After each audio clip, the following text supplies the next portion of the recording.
है जो नई संस्था क्लास चल रहा है। पहले पेज पर उदाहरण है जाल दुनिया जाल। मीठे मीठे बच्चों ने ये गीत सुना और सभी सेंटेंस पर ये गीत है अथवा नहीं है तो पता नहीं। ऐसे ऐसे दो चार गीत हैं वो सबके पास होने चाहिए या टैप में भरने पड़े। अब ये गीत तो बनाया हुआ करीबी मनुष्यों का है, परंतु ड्रामा प्लान अनुसार बाप द्वारा टच किया हुआ है जो फिर बच्चों के काम आता है। ऐसे ऐसे गीत बच्चों को सुनने पर नशा चढ़ता है। बच्चों को तो नशा चढ़ा ही रहना चाहिए कि अभी हम नई राजधानी स्थापन कर रहे हैं।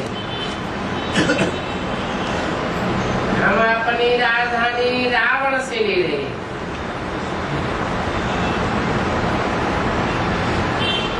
जैसे कोई लड़ते हैं तो ख्याल रहता है कि इनकी राजाई हम हक कर लें, इनका गांव हम अपने हाथ कर लें। अब वो सब तो हद के लिए लड़ते हैं और तुम बच्चों की लड़ाई तो है माया से, जिसका सिवाय तुम ब्राह्मणों के और कोई को पता नहीं है। तुम जानते हो हमको इस विश्व पर गुप्त रीति राज्य स्थापन करना है, अर्थात बाप से बसा लेना है। इसको वास्तव में तो लड़ाई भी नहीं कहेंगे। रामानुसार तुम जो सतो प्रधान से थे अभी तमो प्रधान बने हो तो फिर सतो प्रधान बनना है। तुम अपने जन्मों को नहीं जानते। अभी बाप ने समझाया है और जो भी धर्म स्थापक हैं उनको ये नॉलेज मिलने की नहीं है।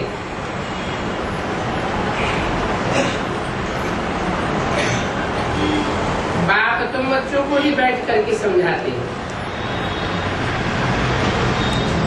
जब उन धर्म पिताओं को ही ये नॉलेज मिलने की नहीं है तो उनके फॉलोअर्स को कैसे मिलेगी।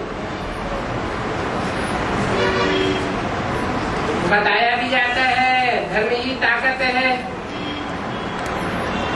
रिलीजन इज माइट कहा जाता है। भारतवासियों को यही पता नहीं है कि हमारा धर्म क्या है।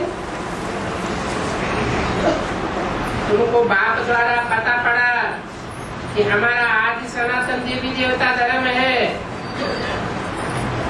बाप आकर फिर तुमको उसी घर में ले जाते।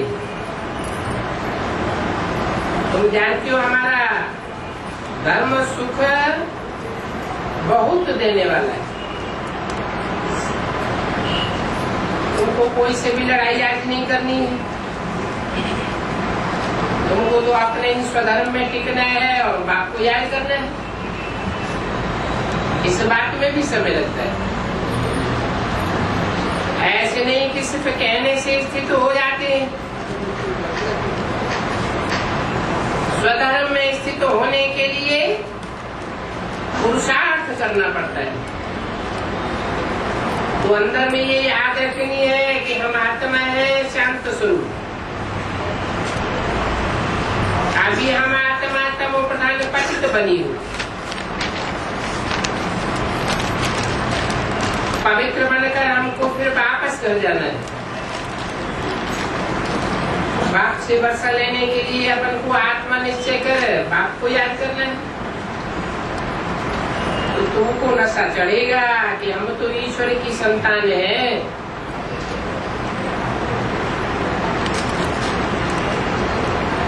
सबको तो ईश्वर की संतान नहीं कहेंगे। प्रैक्टिकल में ईश्वर की संतान बनते हैं क्या? और तुम तो प्रैक्टिकल में ईश्वर की संतान बनते हो।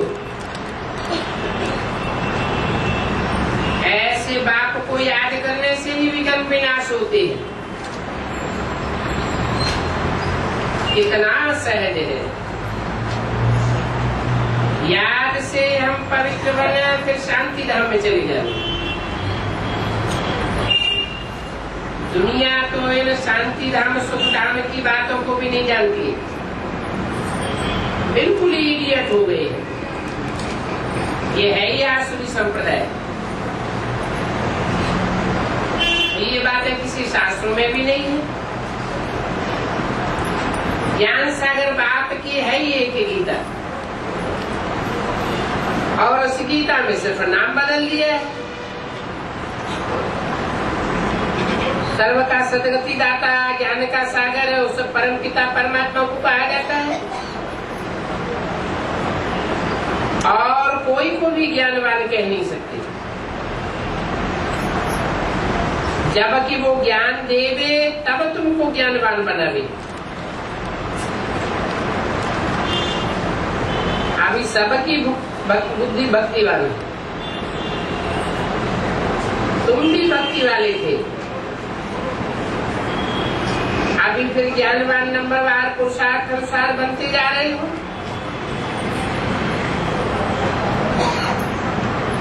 कोई में ज्ञान है, कोई में नहीं है, तो क्या कहेंगे? अगर भक्ति भी छूटी और ज्ञान भी नहीं है, अगर ज्ञान हो तो ज्ञान योग दूसरों को सिखावे, नहीं है तो क्या करेंगे? उनको कहेंगे दोनों ही जहानों से गए, उस जहान में उच्च पद पाए नहीं सकेंगे।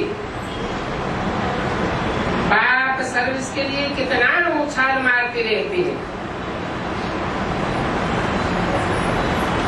बच्चों में तो अभी भी वो ताकत नहीं आती है जो कि कोई को अच्छी रीति समझावे।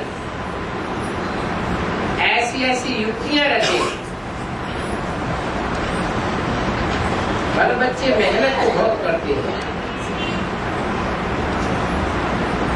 परंतु रिजल्ट कम निकलता है।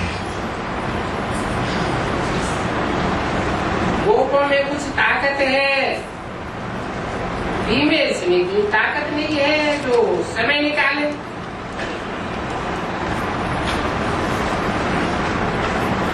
राय निकाल के देवे। गोप तो फिर भी पढ़े लिखे पोजीशन वाले होते हैं। इसने प्रोग्राम बनाया है, वो जोड़ा ही पढ़ा लिखा है, तो डबल का फोर्स आ गया।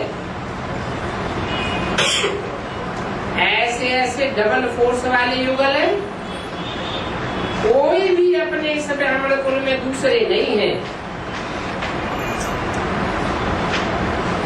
ब्राह्मण मुख्य भर है, परंतु उनमें भी ऐसा युगल एक ही है जो कि गोपों को उठाया है। उनको ख्याल रहता है कि संगठन हो जिसमें युक्तियां निकाले कि सर्विस वृद्धि को कैसे पावे। माता मार रहे हैं। फीमेल्स में तो इतनी दम नहीं। नाम भी बल शक्ति सेना है, परंतु पढ़ी लिखी हुई नहीं है। अगर थोड़ी भी पढ़ी लिखी है तो झट उनमें देवान आ जाता है। बाबा ने ये भी समझाया है कि किरण लाई बहुत नुकसान करती है। ये बीमारी बहुत फैलती जाती है, इसलिए उछलते नहीं है। इसलिए बाबा पूछते भी है कि युगल सब ठीक चल रहे हैं,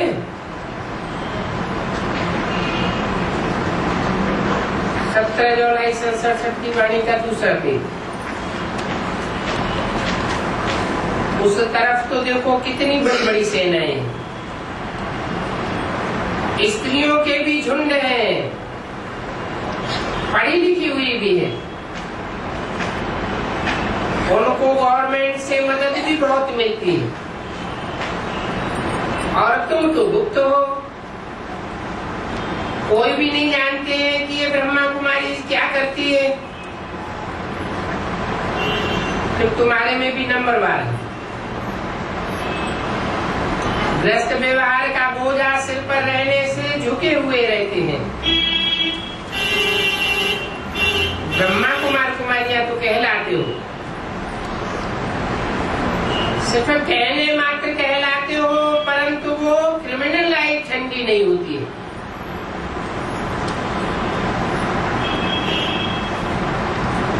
दोनों पहिए एक जैसे चलते रहे वो बहुत मुश्किल है। नहीं तो क्या होता है, एक पहिया चलता है, दूसरा पहिया जाम होता है, गाड़ी जहाँ की तहाँ घूमती रहती है। अभी दिल्ली में संगठन करते हैं, बाबा भी समझाते रहते हैं, फिर सर्विस को उठाने के लिए बड़े बड़े म्यूजियम खोलो। म्यूजियम स्थायी होते हैं, प्रदर्शनी तो चलती फिरती होती है। कोई धनवान भी है तो चलते नहीं है म्यूजियम खोलने के लिए, धन के भूखे हैं। बच्चा नहीं होता है तो भी गोद में ले लेते हैं। उछल नहीं आती है कि बाबा हम बैठे हैं, मैं बड़ा मकान लेकर के देता हूँ। बाबा की नजर दिल्ली पर है।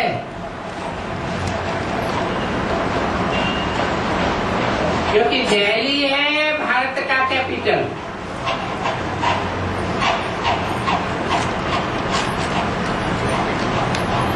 बड़ों बड़ों की बैठक को कैपिटल कहा जाता है। अगर कैपिटल को जीत लिया तो सारी राजधानी जीत लेगी।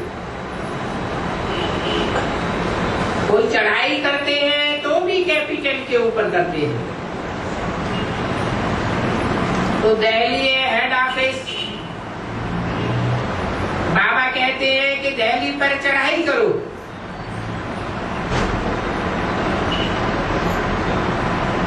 बहुत अच्छा सा म्यूजियम बनाओ।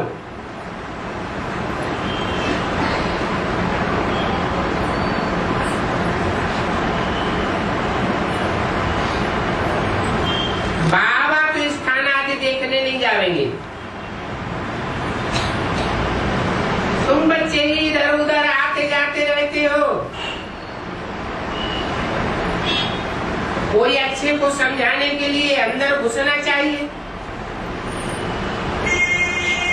गाया हुआ भी है कि पांडवों को कौरवों से 3 पैर पृथ्वी के नहीं मिलते थे। ये कौरव अक्षर भी तो गीता का है ना। भगवान ने आकर के राजयोग सिखाया।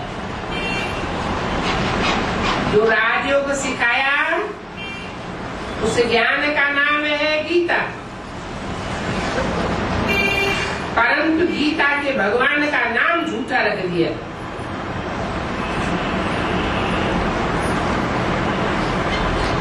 इसलिए बाबा बार बार कहते रहते हैं, मुख्य इसी पॉइंट को उठाना है। आगे बाबा कहते थे कि बनारस की विद्वत मंडली में घुसो।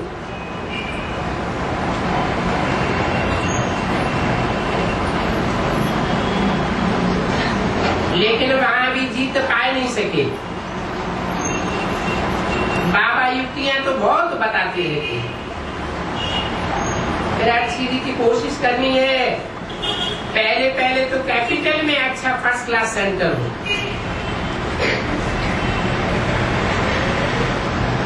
जयपुर में मकान मिल गया तो उसको सजा लिया है। परंतु जयपुर तो किनारा है ना।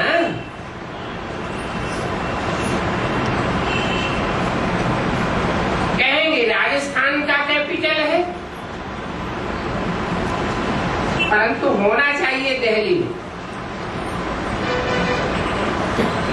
भले दिल्ली के ब्राह्मण कुलभूषणों में इतने धनवान नहीं है,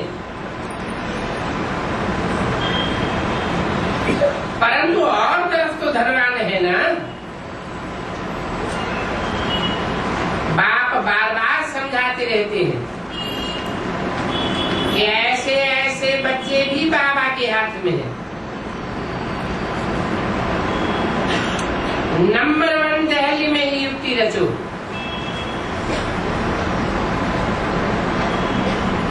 इस बात की म्यूजियम बनाने के लिए कौन सा म्यूजियम?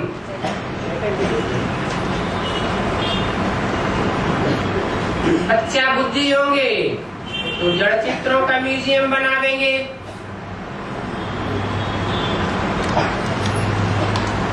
बालक बुद्धि होंगे, सगीर होंगे तो चैतन्य म्यूजियम बना लेंगे।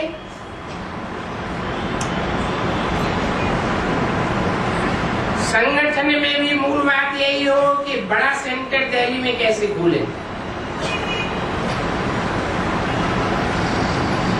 वो लोग तो दिल्ली में बहुत भूख हड़ताल आदि करते हैं, तुम तो ऐसा कुछ भी नहीं करते हो, लड़ना आदि कुछ भी नहीं करते हो। तुम तो सिर्फ सोए हुए को जगाते हो। तो दिल्ली वालों को ही मेहनत करनी है, कोई और प्लाट ले लो।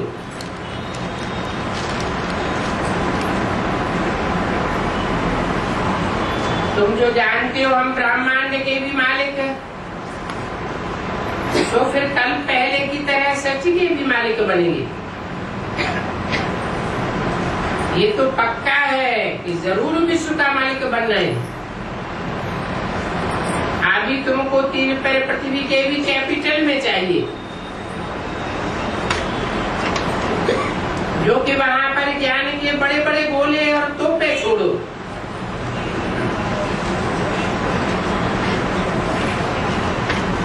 इतना नशा चाहिए, परंतु ऐसी तो कोशिश ही नहीं करते हैं। नशा आता ही नहीं है। माया ऐसी है जो एक दो में ही प्यार में नहीं होते हैं,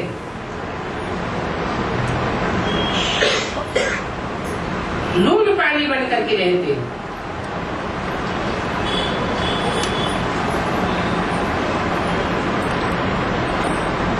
कई अच्छे पढ़े लिखे हैं और हैं भी धनवान, तो फिर उनमें दम नहीं है, झुके हुए हैं। धन के मोह में, बच्चों के मोह में झुके हुए हैं। थोड़े थोड़े पुरुष हैं सो भी नौकरी आदि में फंसे रहते हैं। बड़ों का आवाज चाहिए ना। इस समय सारा भारत गरीब है।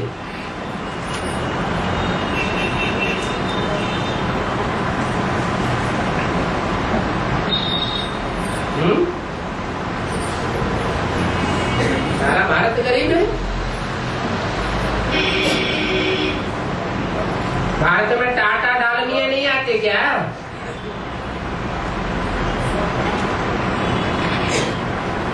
मैंने इशारा दिया कि जो विदेशियों को फॉलो करने वाले हैं, विदेशी सभ्यता को तरजीह देते हैं, विदेशी धारणाओं को तरजीह देते हैं, वो धनवान है।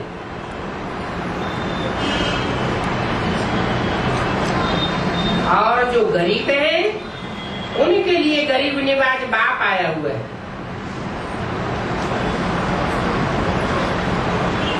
तो भारतवासी सारे ही गरीब हैं। गरीबों के सेवा करने के लिए बाप आते हैं। दिल्ली में तो भले लाख 1.5 का खर्चा होना चाहिए, बहुत अच्छा सेंटर होना चाहिए। बच्चे बहुत ही गुप्त हैं, जो कहते हैं कि मैं देने के लिए तैयार हूं।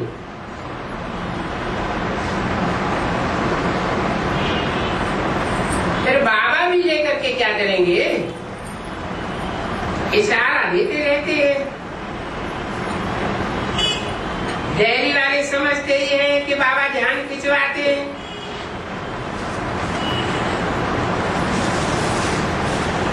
आपस में खीर खंड होकर के मिल करके अच्छे अच्छे वकीलों आज को हाथ करो।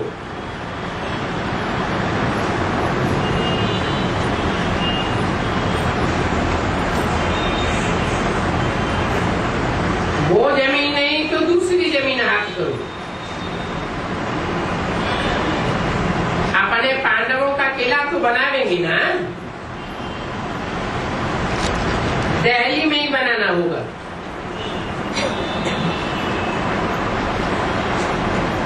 परंतु बच्चे इतना दूरंदेश बुद्धि नहीं रखते हैं, इसमें तो दिमाग बहुत अच्छा चाहिए। इस बात में पांडवों का किला ऐसा बनाने में दूरंदेशी दिमाग चाहिए कि ऐसा पांडवों का किला बनावे जिसमें एक भी विकारी आसुरी प्रवेश न कर सके। तो बच्चे इतनी दूरंदेश बुद्धि नहीं रखते हैं। बहुत हैं जो कुछ कर भी सकते हैं, परंतु दिमाग ही ठंडा है।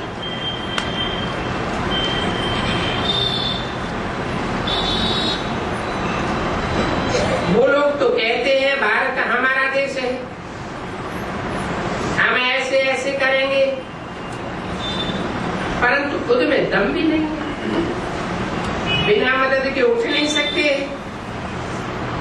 तुमको तो बाप से बहुत मदद मिल रही है, इतनी मदद जितनी बाप देते हैं और कोई को मिल नहीं सकती।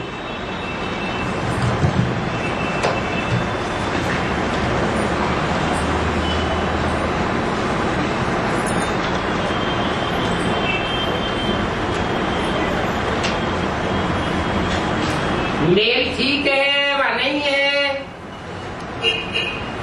जहाँ मेल नहीं होता है तो वहाँ हार हो जाती है। 17 जुलाई 1967 की वाणी का 30 पेज। तुम बच्चों को बाप विश्व की बादशाही देते हैं तो हौसला कितना बुलंद चाहिए। निंदा करने में, चुगली करने में बहुतों की बुद्धि अटकी रहती है, और बंधनों की आफत है माताओं के ऊपर। मेल्स के ऊपर तो कोई बंधन नहीं होता है। कलयुग में माताओं को ही अबला कहा जाता है। पुरुष तो बलवान होते हैं, धन से भी बलवान होते हैं और तन से भी बलवान होते हैं। पुरुष शादी करते हैं तो उनको बल दिया जाता है।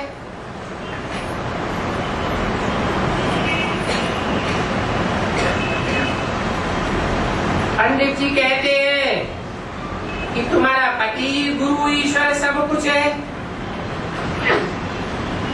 तो स्त्री तो जैसे कि पूंछ बन जाती है, पिछाड़ी में लटकने वाली। तो सचमुच पूंछ बनकर ही लटक मरती है।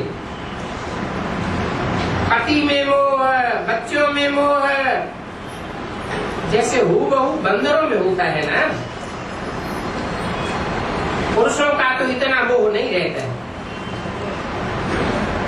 उनकी तो एक जूती गई तो फिर दूसरी तीसरी ले लेते हैं, जैसे कि आदत पड़ गई है। अभी तो देखो शंकराचार्य जैसे भी कहते हैं कि बहुत शादियां करके बहुत बच्चे पैदा करना चाहिए।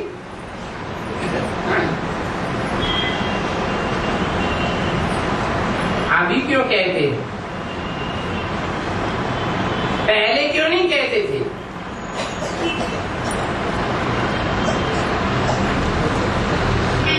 पहले ये सन्यासी भी सतो प्रधान थे,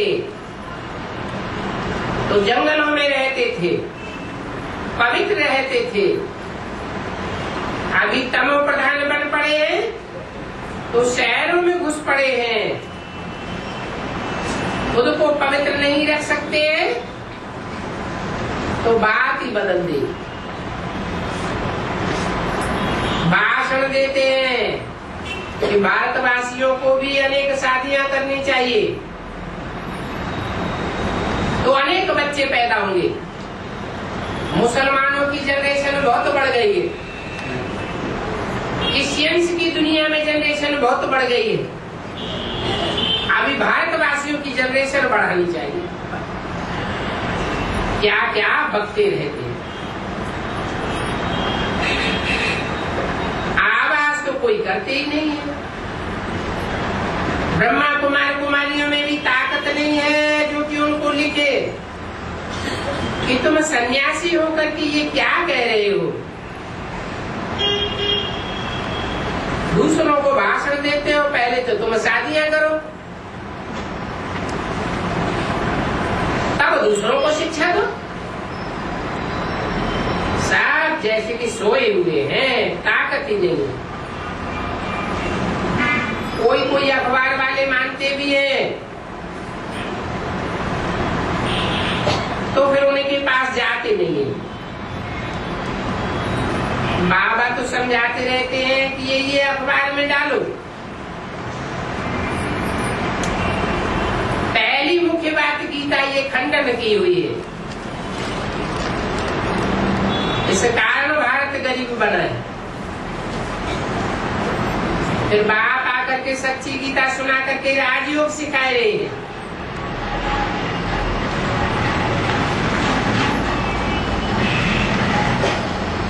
गीता में कृष्ण का साकार का नाम डालने से, अपवाइयों कहे कृष्ण उर्फ ब्रह्मा का नाम डालने से सच्चे गीता ज्ञान का महत्व ही नहीं रहा।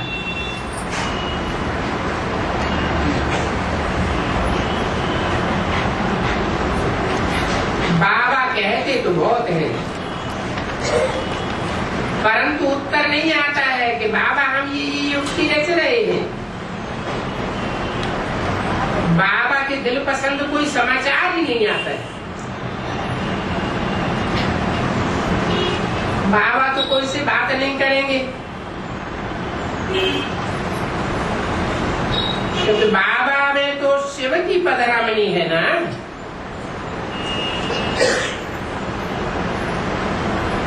कोई उल्टा सुल्टा बोल करके डिसरिगार्ड कर देवेगा।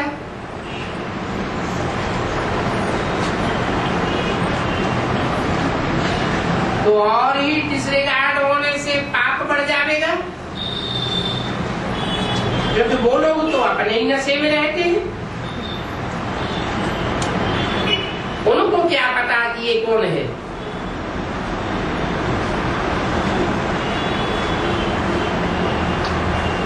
इनकी बाहर में सर्विस नहीं हो सकती है। इनकी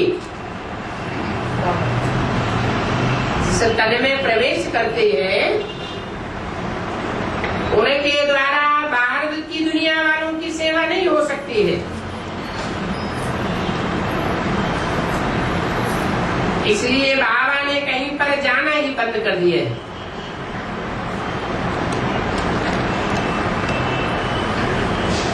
बाहर की दुनिया में आना जाना बंद।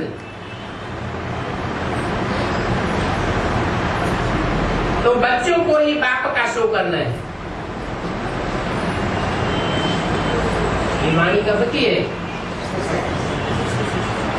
67 की है। अव्यक्त वाणी में भी अभी 4 साल 6 साल पहले बोला था। कि दुनिया वालों की नजरों से बाप दादा ओझल हो गए और बच्चों के सामने प्रत्यक्ष हो गए। माना शूटिंग के हिसाब से हूबहू रिपीटेशन होता है। तो बोला बच्चों को बाप का शो करना है, दुनिया वालों को समझाना करना तुम्हारा काम है, क्योंकि बाप के साथ ये पूंछ भी तो लटकी हुई है ना, तो ये भी जा नहीं सकते हैं।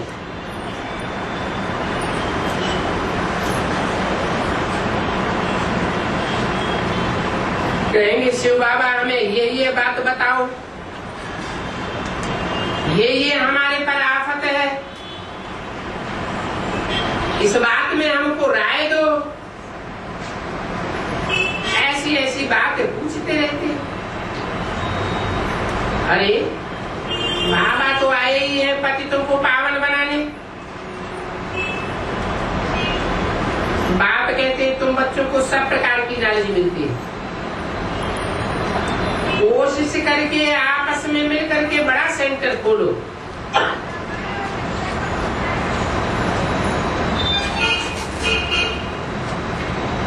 चीन की मार्ग की सर्विस तो चली रही है,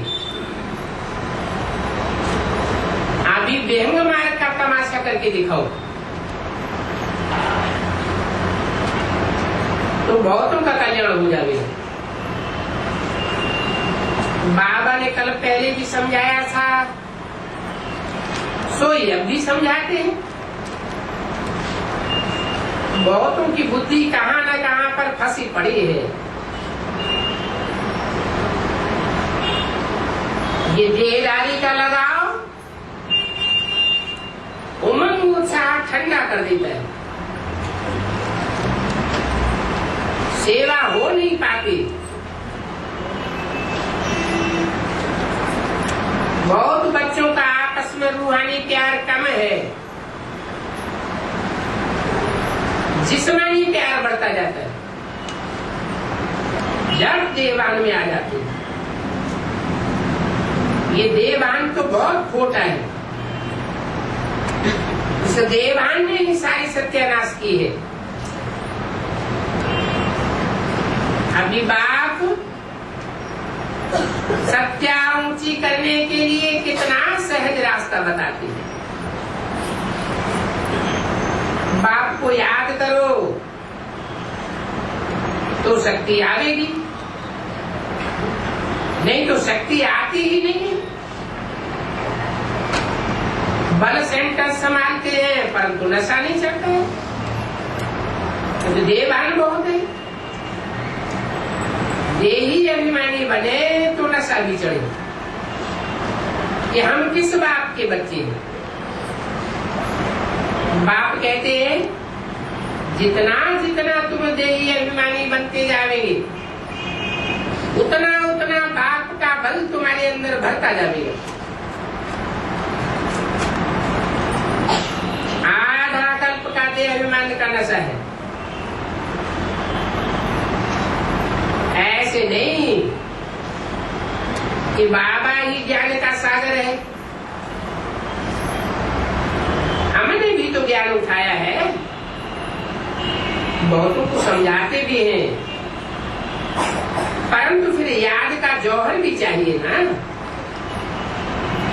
ये ज्ञान की तलवार है और याद की यात्रा है, दोनों ही अलग अलग चीजें। तो ज्ञान में याद की यात्रा का जौहर चाहिए।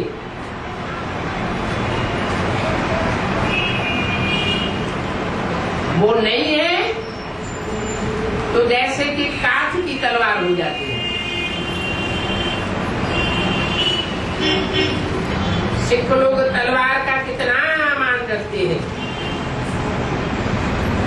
वो सिख लोग तो हिंसक थे।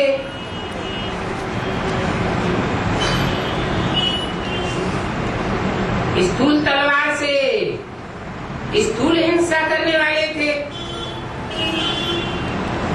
तुम्हारी तो ज्ञान की तलवार है।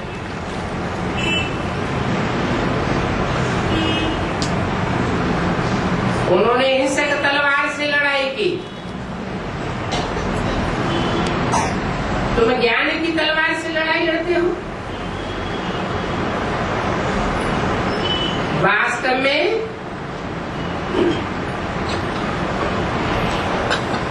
उन सिखों को तो गुरु कह नहीं सकते।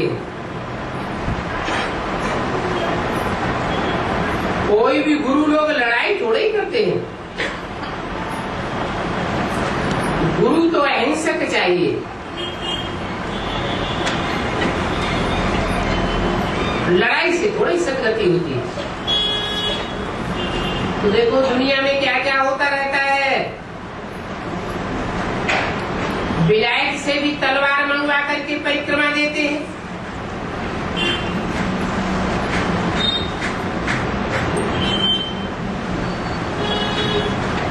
जलसा मनाते हैं। और तुम्हारी जो योग की बात है, विलायत से तलवार मंगाने का मिसाल क्यों दिया?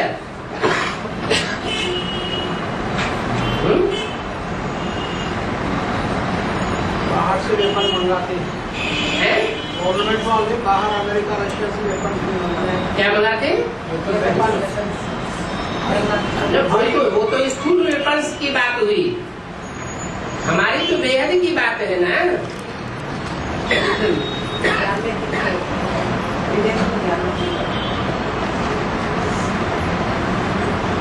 विजयमाला की मुखिया कहाँ से आवेगी? विदेश से आवेगी। तो इशारा दिया कि भक्ति मार्ग में तो स्थूल रूप में मनाते हैं। वो यादगार है कहाँ की? यहाँ की यादगार है। तो ज्ञान की तलवार विदेश से मंगाते हैं, फिर परिक्रमा दिलवाते हैं पूरे देश में, जल से आदि मनाते रहते हैं। परंतु याद के बल के बिना तलवार काम में नहीं आवेगी।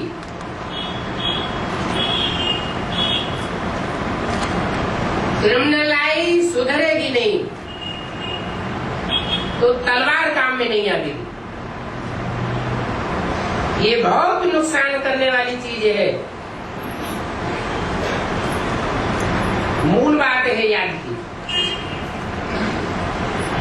लिखते हैं कि बाबा हम तो बहुत मेहनत करते हैं। बाबा फिर कहते हैं कि तुम पुरुषार्थ करो तो तुम्हारी तलवार में भी जौहर भरे। अंदर में धारणा करनी है कि हम आत्मा है, आत्मा कानों से सुनती है। 1767 की वाणी का चौथा भी बाप कहते हैं कि तुम याद में मस्त रहो तो तुम्हारी सर्विस बढ़ती जाएगी। ये अभिमान में रहते हो तो चाहे विलायत से तलवार मंगाओ या कोई भी तलवार मंगाओ, सर्विस बढ़ेगी नहीं, ठहर जाएगी। कब को कहते हैं बाबा कोई सुनता नहीं है। बाबा कहते हैं तुम याद की यात्रा में कच्चे हो, इसलिए तुम्हारी कोई बात सुनता ही नहीं है। तुम्हारी ज्ञान की तलवार भी काम नहीं करती है। तो अभी याद की मेहनत करो। ये गुप्त मेहनत है। मुरली चलाना ये तो प्रत्यक्ष है, परंतु याद की यात्रा गुप्त है। इस याद की यात्रा से ही शक्ति मिलती है। बल ज्ञान को बल कहा जाता है, परंतु ज्ञान से शक्ति नहीं मिलती है। ज्ञान सुन करके खुशी आती है। कर्म करने से खुशी और बढ़ती है, परंतु ताकत किससे आवेगी? याद की यात्रा से। तुम पति से पावन याद के बल से बनते हो। ज्ञान के बल से कोई पति से पावन नहीं बनता है। तो कमाई का पुरुषार्थ करना है। बच्चे कहते हैं बाबा कब कब तो बहुत खुशी रहती है, कब पता नहीं क्या हो जाता है।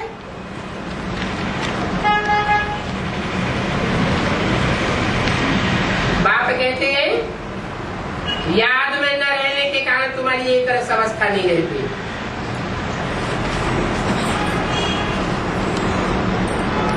ऐसे है।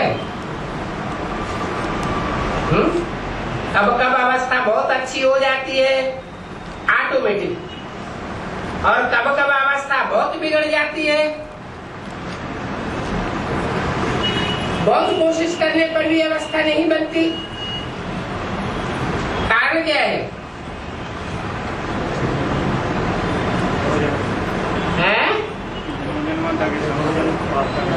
हाँ, 63 जन्मों की रील घूमती है। बनी बनाई बन रही अब कछु बननी ना है। उन 63 जन्मों में जिन्होंने जब जैसा अच्छा अच्छा कार्य किया है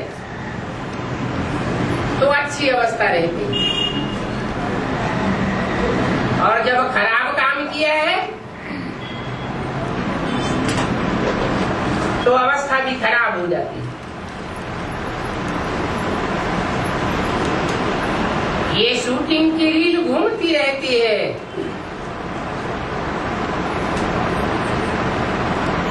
परंतु बाप कहते हैं तुम याद की यात्रा में अडिग रहो। तो क्या होगा?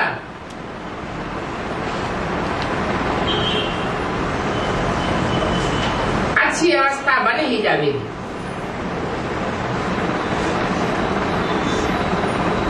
बच्चों को किस्म किस्म के गुटके आते हैं।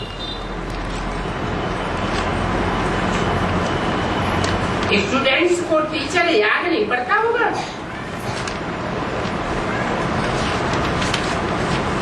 यहाँ तो घर में रहते सब कुछ करते हुए भी टीचर को याद करना है। इस सुप्रीम टीचर से तो बहुत बहुत ऊंच पद मिलता है। गृहस्थ व्यवहार में भी रहना है।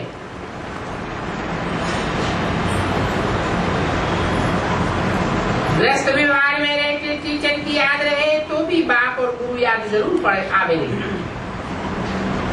इतने प्रकार से समझाते रहते हैं, परंतु घर में भी धन दौलत बाल बच्चे आदि को देख करके सब भूल जाते। बाप समझाते तो बहुत है। तुमको रूहानी सर्विस करनी है। बाप की याद की ही है ऊंची से ऊंची सेवा।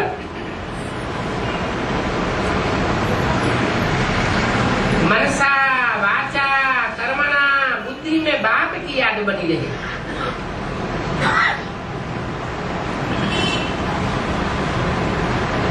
वाचा में बाप की याद कैसी बनी रहेगी? क्या तरीका है? वाचा से बाप के गुणगान करते रहो, बाप का सुनाया हुआ ज्ञान सुनाते रहो, और कर्मणा कर्म इंद्रियों से जो भी कर्म करो वो बाप के प्रति अर्पण होने वाला हो तो बाप की ही याद आवेगी। सदैव मुख से ज्ञान की बातें करो। किसी को भी दुख नहीं देना है, कोई अकर्तव्य नहीं करना है। पहली बार अलफ न समझने से कुछ भी नहीं समझेंगे। तो पहले पहले अलफ पक्का करवाना चाहिए। जब तक अलफ पक्का नहीं होगा तब तक कोई भी आगे नहीं बढ़ सकेंगे। तो पहले अलग पक्का कराओ, फिर आगे बढ़ो। कौन से चित्र पर? त्रिमूर्ति के चित्र पर अलफ को पक्का कराना पड़े। कौन है अलफ और कौन है बे?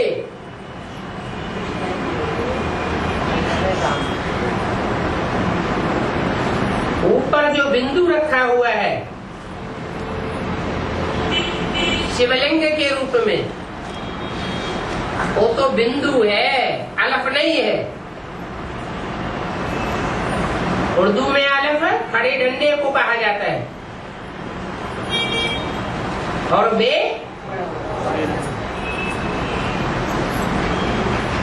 सतयुग के बादशाह को कहा गया।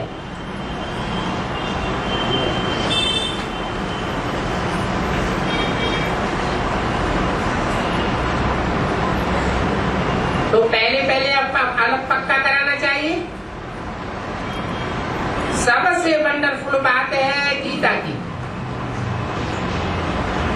वो गीता की बात को सिद्ध करना। शिव बाबा राजयोग सिखा करके विश्व का मालिक बनाते हैं। ये राजयोग कृष्ण बच्चा नहीं सिखा सकता।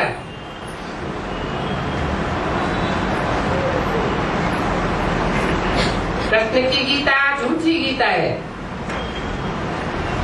वो झूठी गीता सुनने के कारण कंगाल बन गए।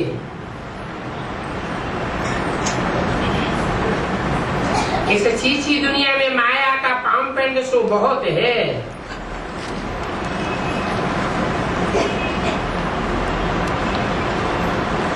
कृष्ण को माया के पामपेंड शो से क्यों जोड़ दिया? क्योंकि क्राइस्ट और कृष्ण की राशि मिलाई जाती है।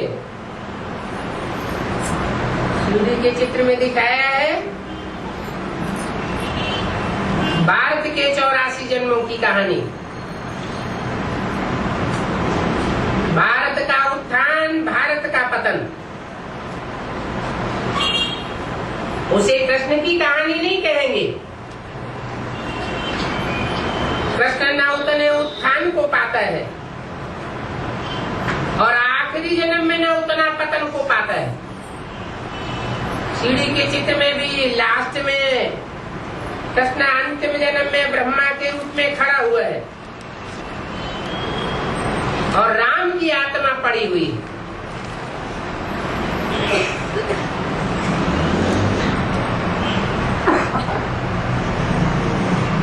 तो बताया ये छीछी दुनिया है जिसमें माया का पामपेंड शो बहुत रहता है। दो नाम है, माया और राम। दोनों एक दूसरे के अपोजिशन में।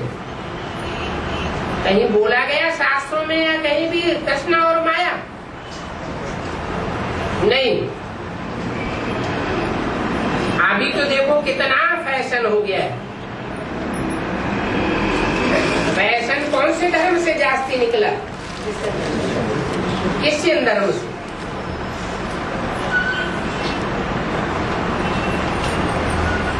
इसी दुनिया से तो नफरत आनी चाहिए।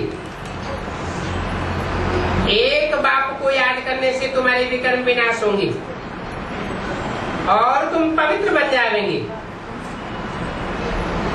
तो अभी टाइम वेस्ट नहीं करना चाहिए। अच्छी रीति धारणा करो। माया दुश्मन बहुतों का आकर चट्ट कर देती है। कोई कमांडर होते हैं, गफलत करते हैं तो उनको डिसमिस कर दिया जाता है।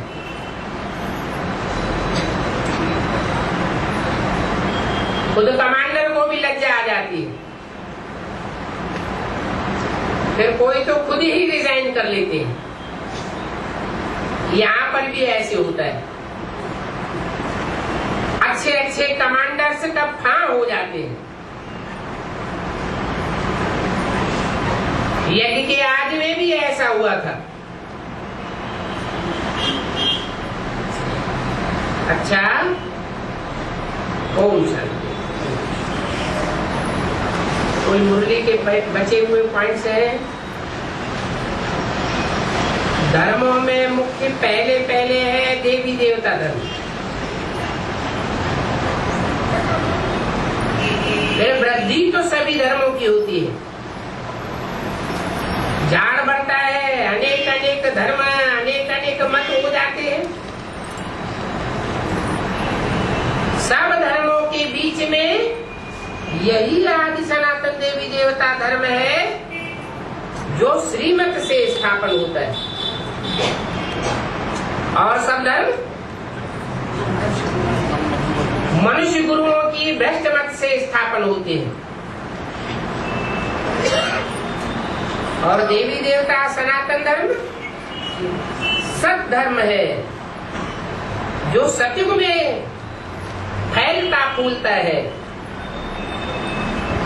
उसकी स्थापना श्रीमत से होती है। इसमें द्वैत की बात नहीं है, ये अद्वैत मत है, श्रेष्ठ से श्रेष्ठ एक बात की। अद्वैत से बनते हैं देवता और द्वैत से बनते हैं दैत्य।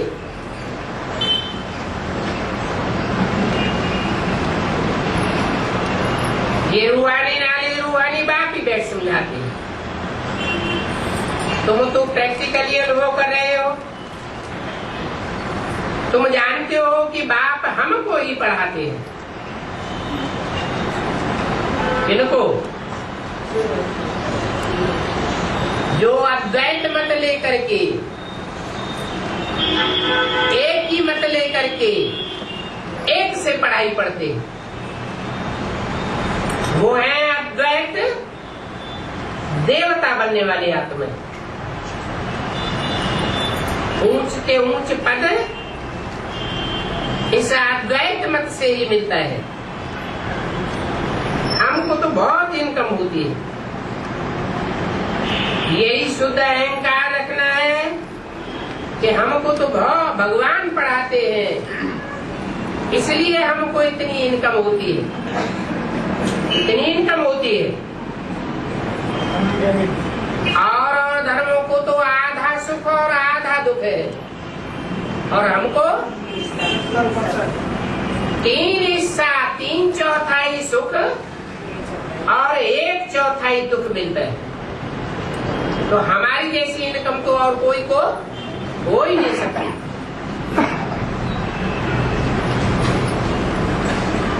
और बाकी क्या चाहिए? जब कि हम विश्व का मालिक बनते हैं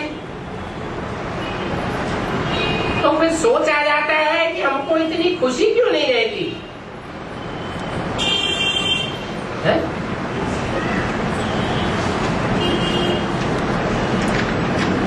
हम इतनी प्राप्ति करते हैं, ऊंच के ऊंच पद पाते हैं, फिर हमारी खुशी स्थायी क्यों नहीं रहती है? हम ऊपर नीचे क्यों होते हैं?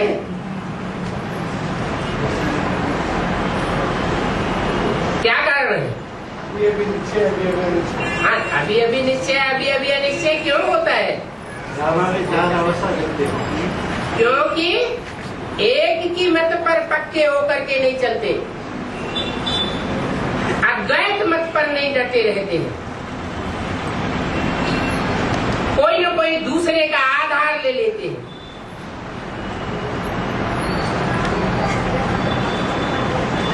तो तुमको यही शुद्ध अहंकार रखना है कि हमको तो भगवान पढ़ाते हैं।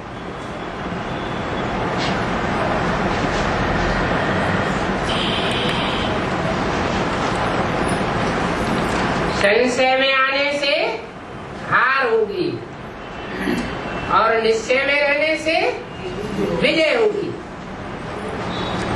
किस बात पर निश्चय और किस बात पर संशय है?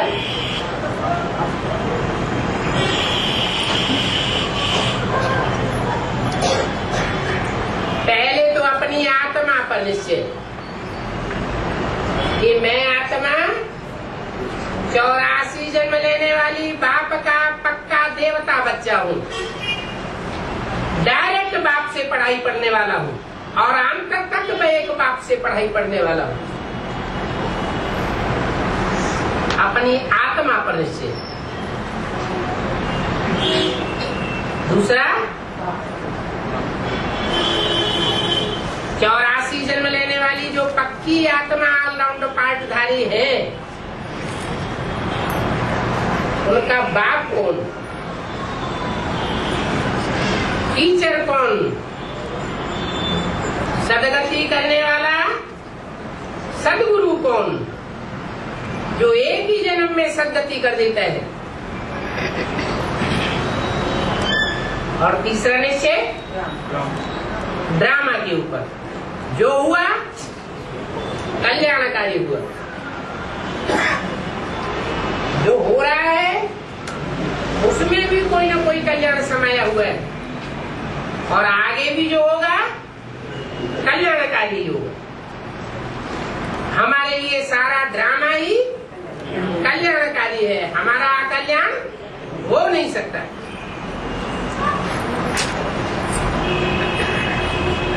तो बाप में तो संशय कभी नहीं लाना चाहिए। माया संशय में ला करके भुलाई देती है। किसको? बच्चों को बाप की याद भुलाई देती है, बाप के ऊपर संशय लाई देती है। बाबा ने समझाया ये आंखें बहुत धोखा देने वाली है। अच्छी चीज देखेंगे तो दिल बित बित करेगी कि इसको खावें।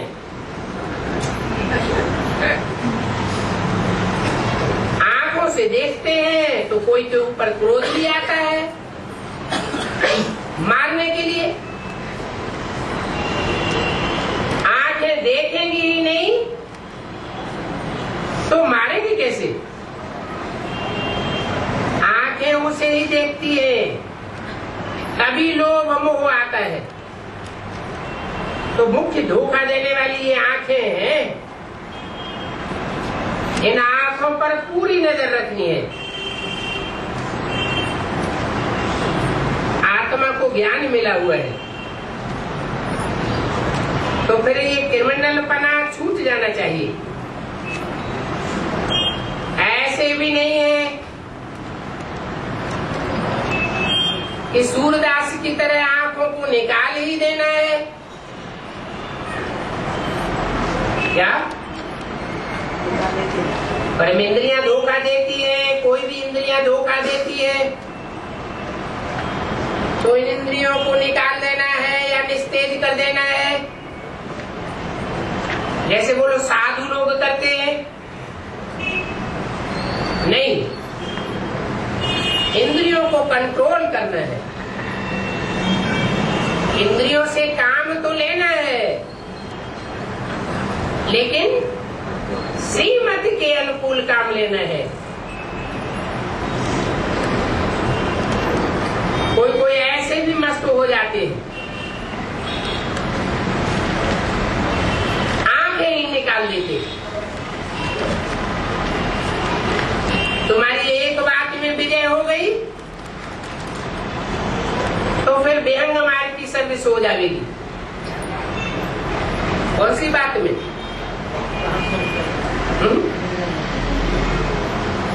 गीता का भगवान कौन? आंखें साधारण तन में आए हुए भगवान बाप को नहीं पहचान पाती, बार बार संशय निश्चय निश्चय और निश्चय में लाती है। और गोरा चिट्ठा तन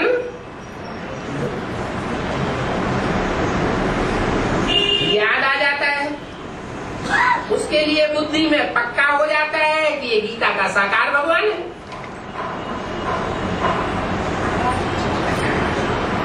तो क्या कहेंगे आंखों के लिए? आंखें किस बात की याद ही हो गई?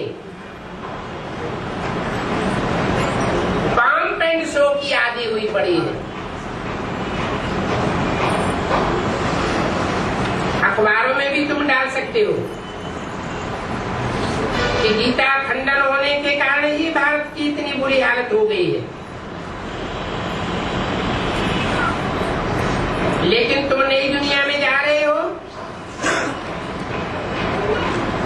तो तुमको कितनी खुशी होनी चाहिए।